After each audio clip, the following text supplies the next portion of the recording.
Tsaka ma'am, pag-usapan natin yung salita ng isang presidente. Dahil sa politika o sa leadership, yung mga deklarasyon, yung mga treaty, lalo na yung constitution, begin with words.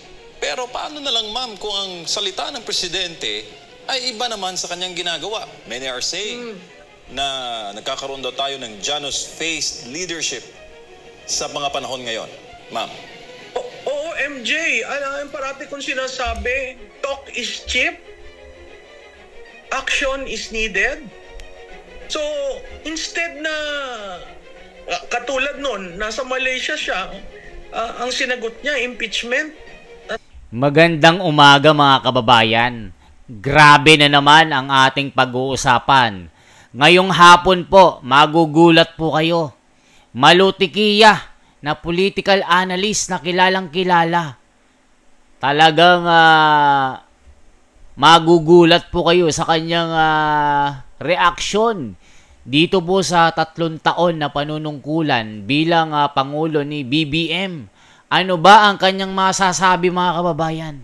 Naku po, kung ikaw ay tagahanga ni BBM, magugulat ka at talagang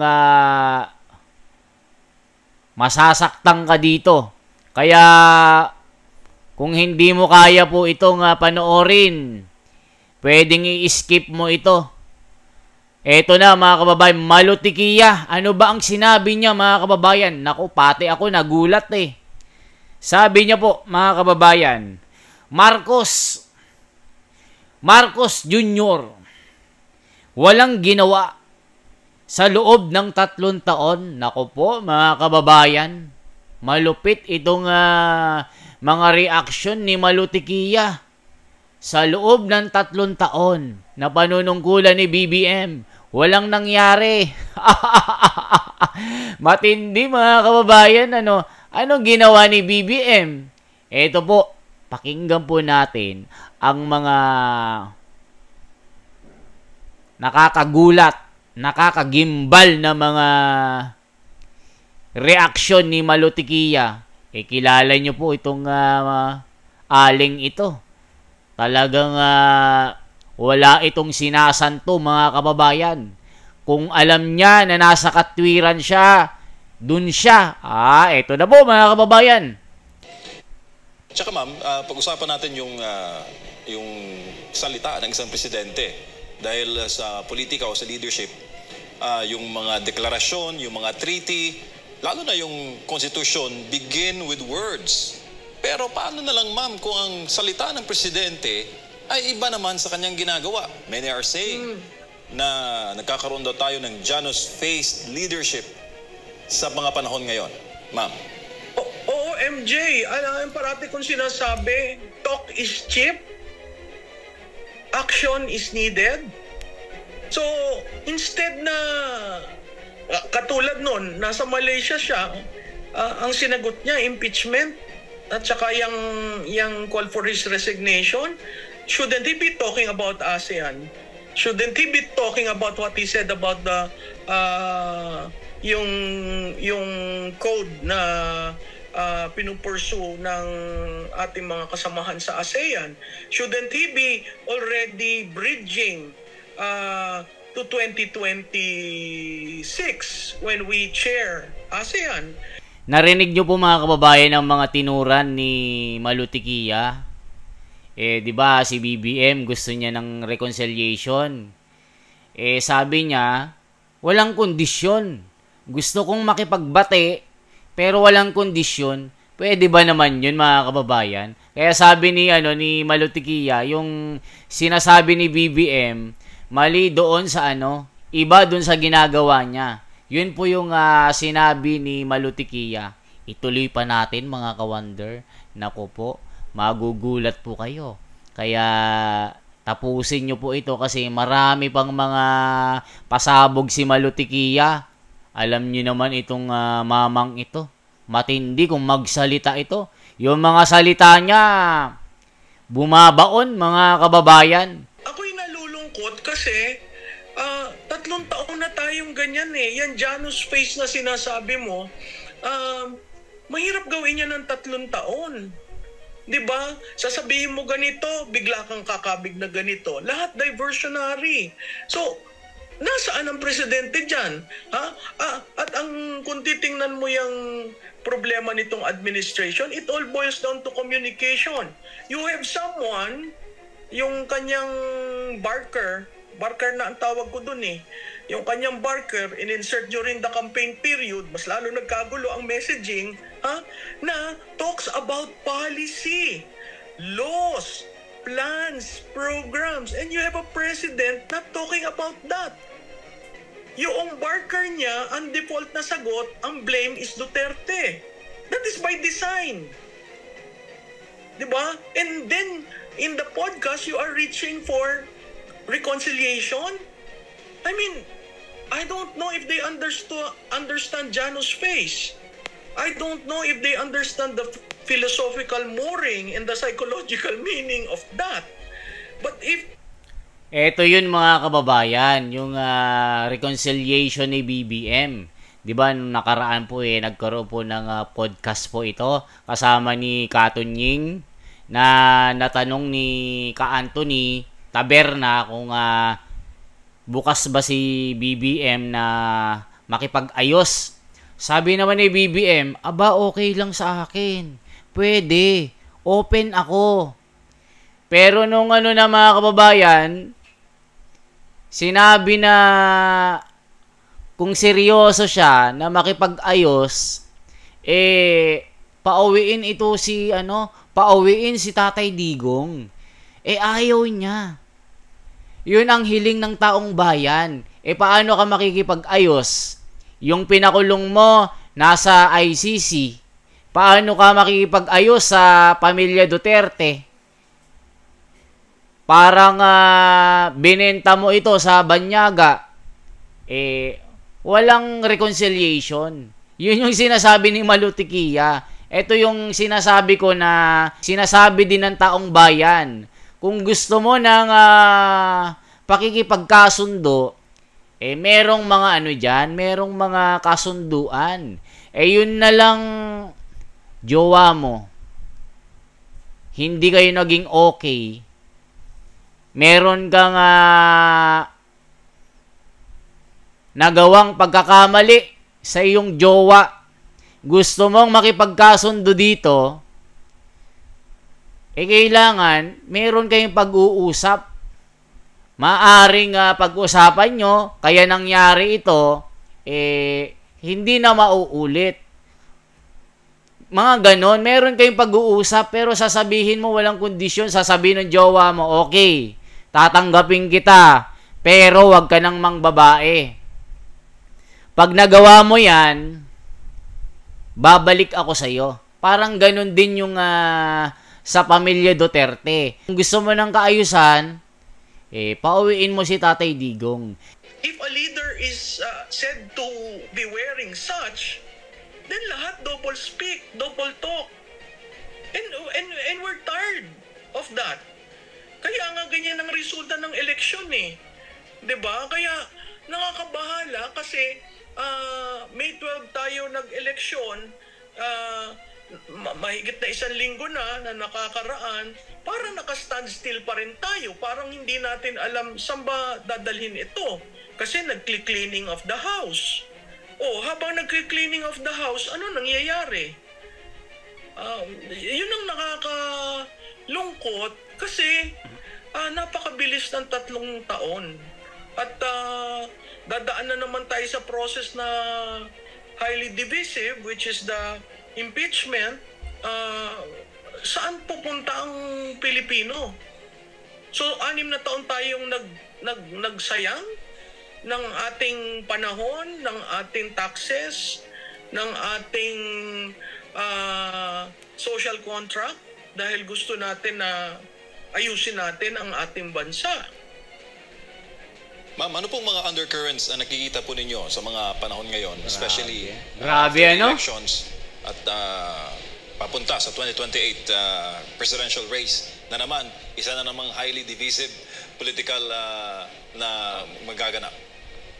Alam mo, MJ, maaga ang dating ng 2028.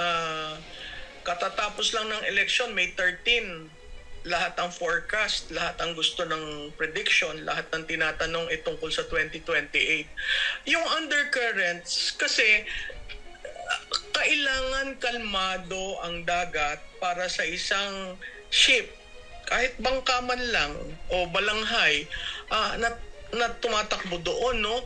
Kung ang O ayan mga kababayan, 3 taon na po na nanunungkulan si The Junior. Nakita nyo naman mga kababayan, malapit na po ang 2028. Ang nangyayari po, impeachment. Nakikita nyo naman, kaya gusto nilang mapababa si BP Sara para hindi maging pangulo. Naku po mga kababayan, malapit na ang darating ang presidential election. Kaya pagka naituloy itong impeachment, hindi magiging pangulo si Inday Sara. Kaya sila mga kababayan, nagkakadakuba sila para i-impeach itong ating BP na talagang ginawan nila ng kaso na yung sabi nila kinurap daw niya na confidential fund. Nung sinilip dito sa COA, wala namang makita na discrepancy. Malinis naman daw. Pero ang dami nilang ginawa na kung ano-anong mga para ituloy lang itong impeachment. Kita nyo naman mga kababayan.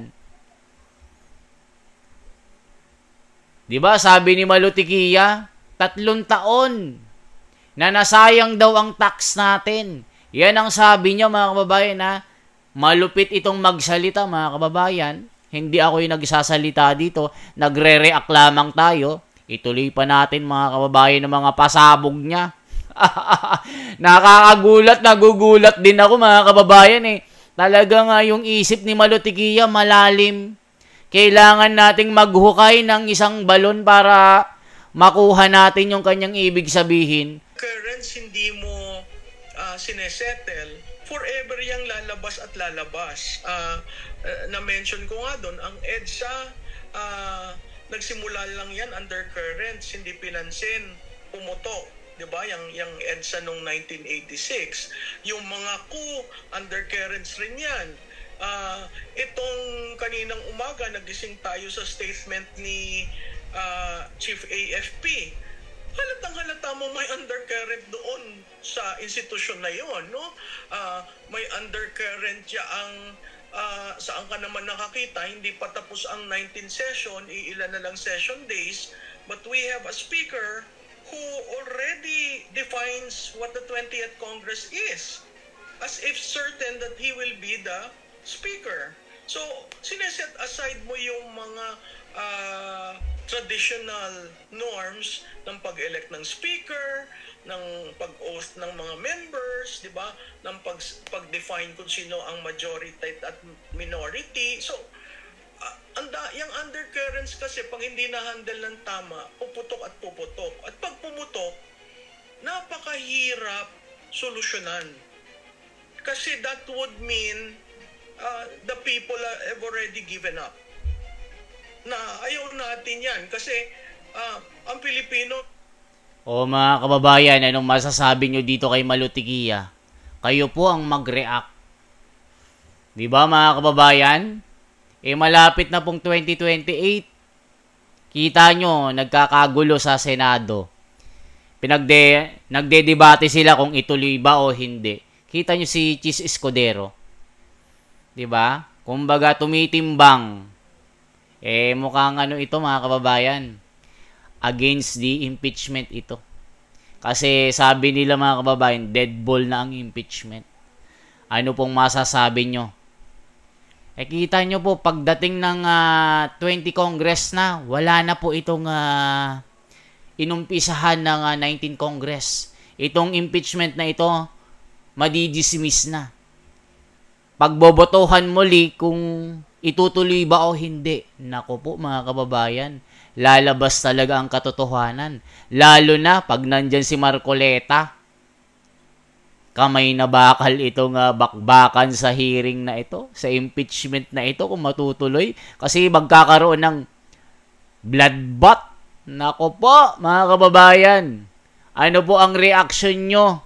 Mga sari-saring reaction. Magbasa po tayo, mga kababayan, ha? Sabi sa mga comment, ang sabi nga ni dating Senador Cositeng, si Marcos walang ginawa kundi puro happy times. May nagawa si BBM, maraming kalokohan, di ba? Pag traidor sa mga Duterte, kumuha ng budget, wala namang project, paglabag sa batas. Ha ha ha. Ang pinakamalaking nagawa ng administration sa 3 taon, panukulan, trip pa more, pa concert to the max, pa impeach BP para pagbalik ni PRRD sa dayuhan. Ibig sabihin, pinadakip si Tatay Digong sa dayuhan.